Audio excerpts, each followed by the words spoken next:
ファンタジー漫画一筋25年。どうもマシマです。今連載しているのは SF じゃないかって？いえいえ、エデンズゼロはれっきとしたファンタジー、スペースファンタジーなのです。というわけで、漫画におけるファンタジーというジャンルは非常に人気が高く、また書きやすいテーマでもあります。ただ、ファンタジーは簡単という人と、ファンタジーなんか書けないよっていう人いると思うんですよね。なので、今回はファンタジー漫画なんて書けないよって方に向けたファンタジー漫画の作り方、やっていきたいと思います。ファンタジーなんて簡単だよって人もね、こんな考え方もあるんだなーぐらいの気持ちで見てもらえると嬉しいです。ファンタジーといっても、実は結構細分化されていて、日常に少し不思議な要素が登場するというお話、異世界を舞台にした壮大な冒険物語、暗さや負の感情などを前面に押し出したダークファンタジー、世界観から言語、種族など徹底したリアルを求めるハイファンタジーなどなど、細分化していけばキリがないのですが、今回は最もポピュラーな異世界をテーマにしたファンタジー漫画の作り方を教えていこうかと思います。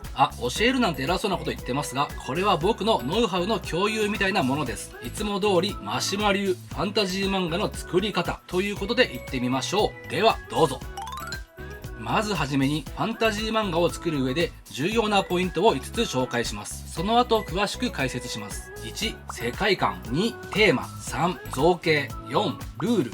5、感情。この5つを押さえておけば、ファンタジー漫画はそんなに難しくはありません。これは個人的な意見ですが、むしろ現代を舞台にした漫画より簡単まであります。その理由も含めて早速解説していきましょう。1、世界観。異世界のお話を作るのだから、その世界は現実とは異なるあなたが作る世界です。夢がありますよね。自分の思い描いた世界を自分で作れちゃうんですよ。自由に。さあ、どんなことを決めていけばいいでしょうか。まずは景色、文明レベル、人々の衣装などから決めるのをおすすめします。漫画なので視覚情報はとても大切です。この世界は現代に近い建物が建っている？それとも中世ヨーロッパ風？近未来？文明のレベルは移動手段は車？馬車？戦闘機？通信手段はどうしてる？人々の衣装は現代風？甲冑？それともボディースーツ？などなど自由に決められるのが魅力ですが、その分あらゆるものに説得力のある設定も必要になってきます。例えば中世ヨーロッパ風の舞台にこんな街灯が出てくるとします。これ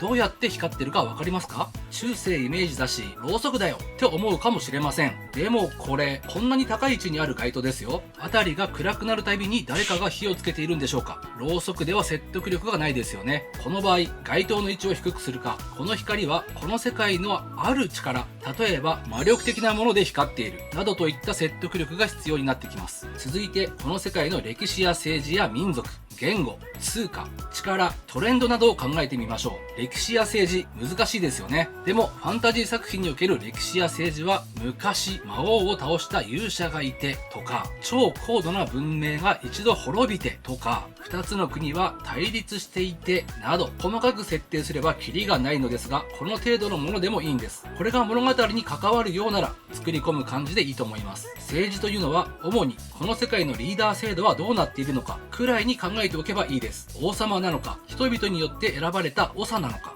独裁者なのか、それくらい軽くて十分です。こちらも物語に大きく関わってくるようなら作り込めばいいのです。言語に関しては日本語や英語といった実際にある国を連想させる言葉に設定するのは好ましくありません。だってあなたの作った世界ですから、そこに日本が存在するなら問題ありません。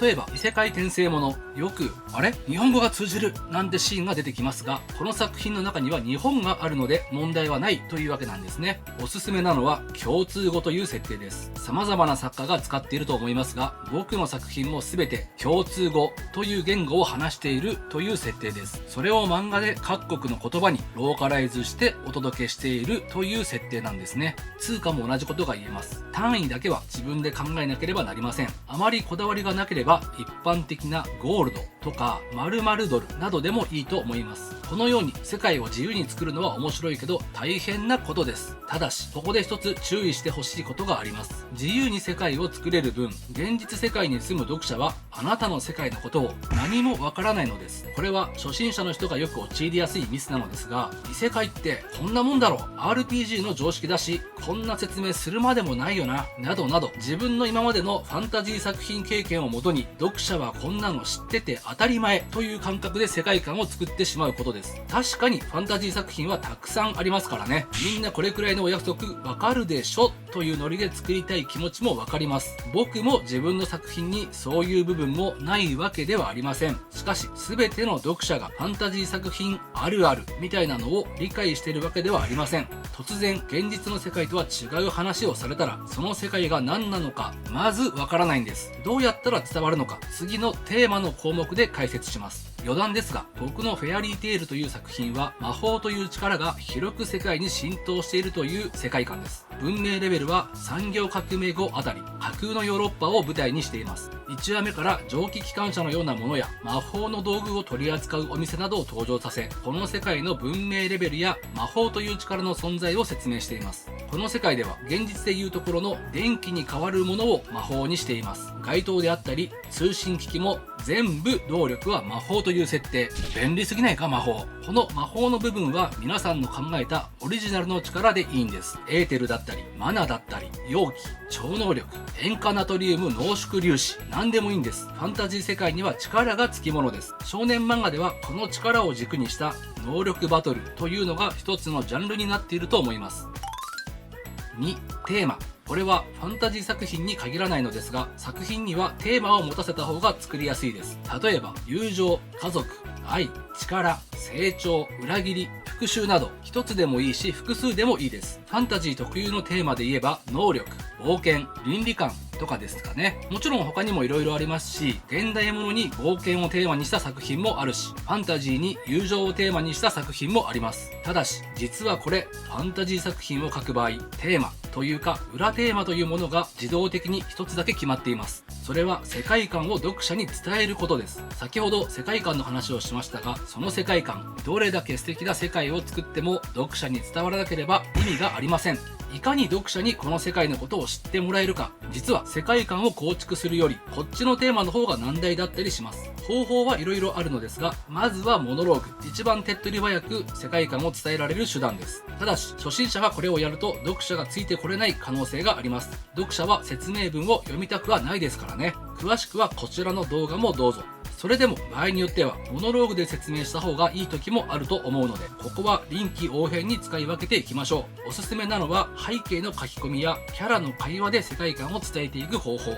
背景をあまり重視しない作家も中にはいると思いますが、ファンタジー作品を作る場合、背景はとても大切な世界観を伝えるためのパーツの一つです。どんな建物が建っているのか、どんな人々が暮らしているのか、どんな乗り物があるのか、言葉で説明しなくても読者に世界観の一部が伝わるんですよ。とても重要じゃないですか。会話もそうです。会話の中で世界の常識や倫理観、人間関係などが見えてくるものです。なのでファンタジー作品を作りたいと思っている人は、世界観の構築と同じぐらい伝え方にも工夫が必要になると覚えておいてください。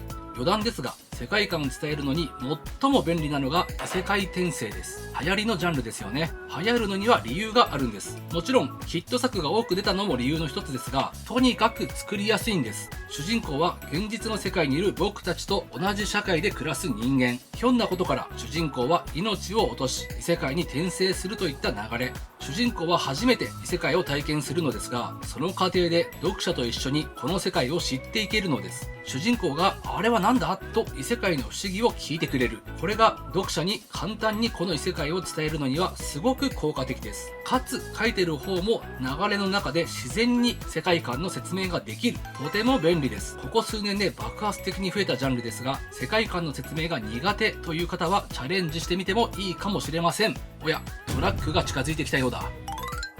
3、造形。異世界ファンタジーを書くなら外せないのが造形です。これはキャラに限ったことではありません。建物、乗り物、動物、植物、食べ物、通貨、武器、防具、モンスターなどなど。大変すぎるって？いえいえ、逆です。ありとあらゆるものを自由に書いていいんです。自由ですよ。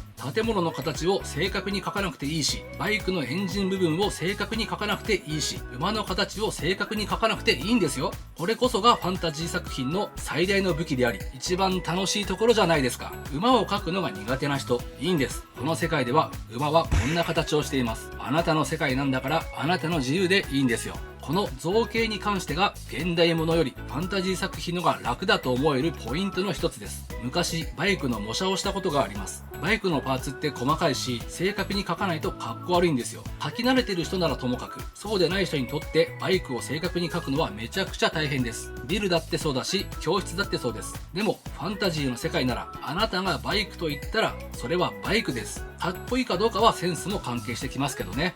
キャラクターの衣装もそうですね。現代を舞台にした作品ではファッションセンスも問われます。おしゃれなキャラを描きたかったら、それなりに調べた上で自分自身のセンスも問われますし、各種職業の制服を描くのも正確に描こうとすればかなり大変です。ファンタジー作品はその世界観と美的感覚が全てなので、あまり気を使う必要はありません。とはいえ魅力的な衣装を考えるのはやはり大変だったりしますけどね。4. ルール。これには2つの意味があります。1つはこの世界観におけるルール。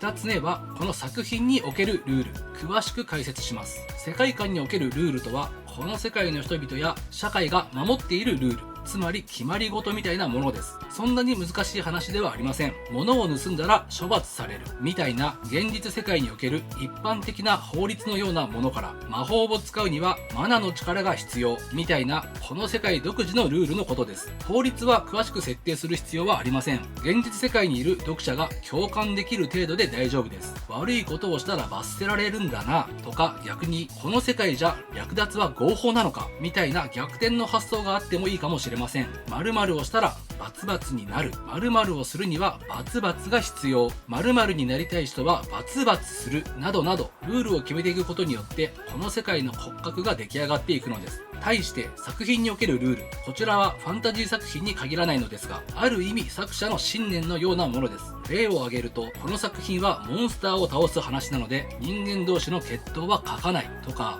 この世界ではいかなる手段を持っても人が生き返る手段はないとかですね。こうしたルールを決めておくことで、作品の統一感や作風というものが定まっていきます。ちなみに僕の作品でも毎回こういうルールが決まっていて、例えばレイブなら面白いと思っているエピソードから書いていく。フェアリーテールなら主人公のモノローグは絶対に入れない。何を考えているかわからないキャラにしたい。エレンズゼロの場合、グローバル展開を意識して日本人にしかわからない言葉遊びをしないなど、他にもあるんですが、こんな感じで作品ルールを決めています。このようなルールは読者に明確に示す必要はなく、自分の心の内に秘めておけばいいのですが、世界観のルールの方は物語の進行に合わせて公開していかなくてはなりません。5. 感情。今まで様々なお話をしてきましたが、実はファンタジー作品において最も重要なのはこの感情です。冒頭でもお話ししましたが、あなたの作ったこの世界、最初読者は全くわかりません。見たこともない世界、見たこともない動物、見たこともない力、それはもちろん他の漫画やゲームで似たようなものを見たことあるかもしれません。しかしあなたの作った世界はあなただけの世界なのです。読者が自分の知らない世界で唯一現実と同じだと知っているもの、それが感情です。キャラが喜べば嬉しいんだなとわかり、キャラが悲しめば悲しいんだなとわかる。すごく当たり前のことですが、キャラの感情によって現実世界の僕たちは異世界のキャラを理解できるのです。ファンタジー作品を作るとき、この感情がどれだけ揺さぶられるかが非常に大事になってきます。もちろんこれはファンタジー作品に限ったことではないのですが、非現実の世界で読者が唯一知っている共感できるものが感情なのです。全ての漫画において最も大切なことかもしれませんね。ここでも異世界転生ものはそのテンプレートの有能さがわかります。突然異世界に迷い込んだ主人公、ここがどこだかわからない、不安、そんな主人公に読者は感情移入しながら読んでいけるんですね。異世界転生、僕も書いてみようかな。おっと、またトラックがこっちに向かって、というわけで、ファンタジー漫画の作り方いかがだったでしょうか。今回は具体的な作り方というより土台の組み方というか考え方のお話が中心でしたが、具体的に教えてくれというコメントがあれば考えてみます。と思いましたが、ファンタジー漫画に具体的な作り方なんてないんですよ。だって皆さんの自由に作れる世界ですよ。自由な発想ができるのに自由に考えないなんてもったいないじゃないですか。キャラやお話の作り方がわからないというのであれば、それはまた別のお話なので、こちらの動画もぜひご覧になってください。概要欄に貼っておきますね。あなたの想像した素敵なファンタジー世界を作ってみてください。それでは今回はここまで。お疲れ様でした。また次の動画で会いましょう。じゃあね。